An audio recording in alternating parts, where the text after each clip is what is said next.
Yeah, I've read one earlier, folks. I don't know if you've seen this one today. It's a shocking story, really.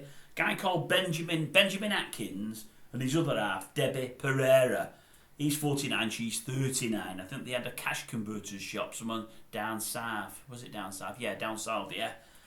Anyway, they got introduced to a guy that had not long come out of prison, a bit of a drug dealer, a guy called Simon Shotton. Anyway, last year, they put him up at their house. The reports say he was either in a spare room or in a tent or between the two.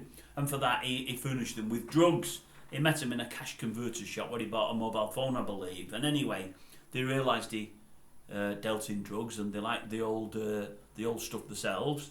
So they come to an arrangement that if he supplied them with enough, they'd give him somewhere to stay. And that's what he was doing anyway. They had a disagreement. The fella, old Benjamin, was very unhappy. He didn't think he was getting enough drugs off Simon to qualify for the free accommodation. So he killed him. Dismembered him as well, cut up his body. She helped him. The funny thing that is for me, I'm weird me.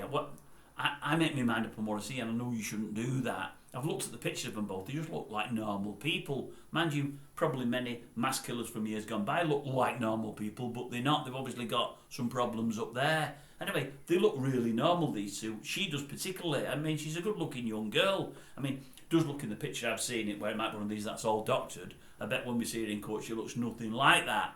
But she's a good-looking youngish girl, and you think to yourself, why would people like that kill somebody and cut them all up?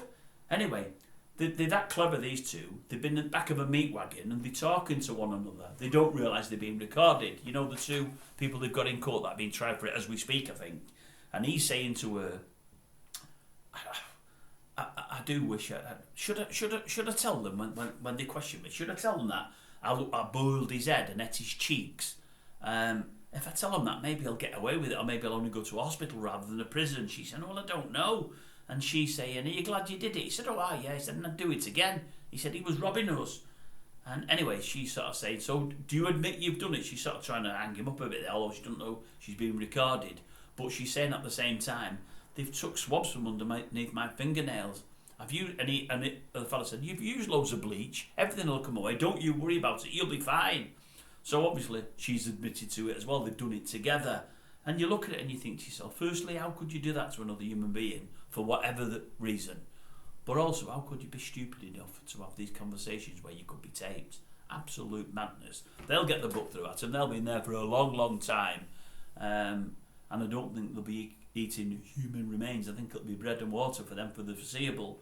But shocking tale it is, really. Really is shocking. But it just makes you realise you never know who you're dealing with. You never do. If you see the photograph, folks, have a look for it. Benjamin Atkins, Debbie Pereira. They don't look like killers to me, but then again, I don't know.